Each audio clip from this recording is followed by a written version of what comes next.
How do you move something so big that it won't fit on a ship, a train, or a truck? When roads and seas aren't an option, that's when the giants of the sky get to work. Today, we re-diving into the incredible world of the biggest planes on Earth and the complex network that makes their impossible missions possible.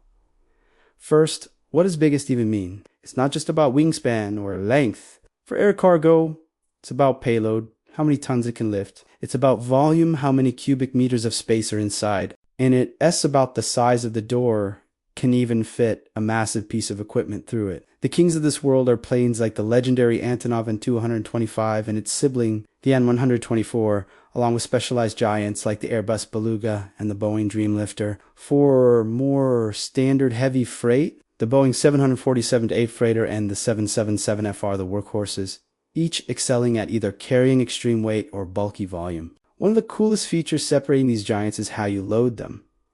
The Antonovs have an incredible flip-up nose. The entire front of the plane hinges upward, revealing a cavernous hold and allowing super long items to be driven or winched straight in. It's perfect for things like wind turbine blades, massive industrial pipes, or even entire train cars. On the other hand, planes like the 747 and 777 use large side cargo doors, ideal for quickly loading standardized pallets and containers. The Beluga and Dreamlifter, built to carry aircraft parts, have unique top-loading or swing-tail designs for their specific, oddly shaped cargo.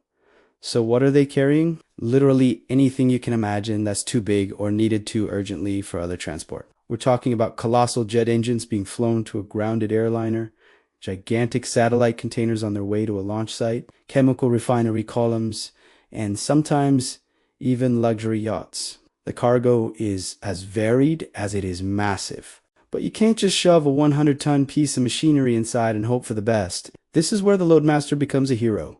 It's their job to perform a high-stakes balancing act. They calculate the precise center of gravity to ensure the plane is stable in flight. They figure out exactly how many tie-down straps are needed and where they must be placed to secure the cargo against turbulence. They use special equipment like load spreaders and custom-built elephant shoes to distribute immense weight across the cargo floor, preventing it from collapsing. Safety always comes before speed. Getting these giants loaded and unloaded requires a whole suite of custom tools. You have powerful winches to pull heavy items into the hold, extensive roller systems built into the floor to slide things into place, and low-profile dollies to move cargo that can't be lifted. Everything is engineered to handle extreme weights with millimeter precision. Even if you can load the plane, you still have to take off and land. Not every airport can handle a flying giant. You need an incredibly long runway, and the pavement itself needs a high pavement classification number, or PCN, to withstand the plane's immense weight. Taxiways must be wide enough,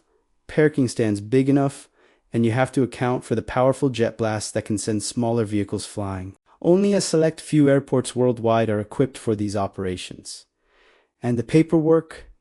It's a mountain. Before the plane even starts its engines, you need overflight permits from every country it will cross. And sometimes diplomatic clearances for sensitive cargo. If the shipment is classified as dangerous goods, that's another layer of complex regulations. Then there's insurance, customs, declarations, and export control documents. The logistics are a global chess game.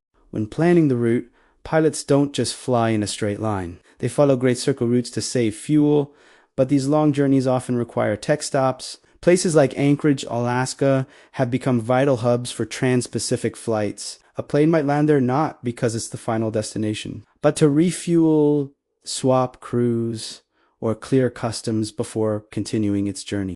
Other key cargo hubs like Leipzig in Germany, Liège in Belgium, and major centers in Doha and Hong Kong have this specialized heavy lift Giahan, 24/7 operations needed to keep these giants moving. Flight planners also have to be expert meteorologists. They're constantly watching for things like powerful mountain waves that can cause severe turbulence, extreme polar temperatures that can affect aircraft systems, and strong crosswinds at the destination airport that could make landing impossible. They always have alternate airports planned and know the best windows for dicing operations in cold climates. So, why would a company spend millions to charter one of these planes instead of using a much cheaper ship? The answer is time. When an entire factory production line shuts down because a critical part failed, every hour of downtime costs a fortune. Flying in a replacement part is the only option. The same goes for getting emergency aid to a disaster zone or delivering an aircraft home ground or AOG part to get a passenger jet flying again. In these situations, speed is everything. It's important to remember that the flight is just one part of a huge multimodal chain. A massive component might start its journey on a special convoy of trucks with a police escort from a factory, be carefully loaded onto the giant freighter, fly halfway around the world, and then be transferred to a barge or rail car for the final leg of its delivery. There's also a constant trade-off between fuel and weight. The heavier the cargo, the less fuel the plane can carry, meaning more tech stops are needed. Sometimes you're not limited by weight at all. A plane might be volumed out, filled to capacity with bulky but relatively light items long before it hits its maximum payload weight. The turnaround on the ground is a beautifully choreographed dance against the clock. As soon as the plane lands, a swarm of activity begins. Giant cranes and specialized loaders move into position, customs and security officers conduct their checks, and refueling trucks get to work. On the ramp, every minute matters because chartering these planes costs thousands of dollars per hour. To protect the precious cargo in flight, operators use advanced technology. Shock and tilt sensors monitor for any rough handling. Climate control systems maintain precise temperature and humidity for sensitive items. Vibration is carefully managed, and real-time tracking with geofencing allows the customer to know exactly where their multi-million-dollar shipment is at all times.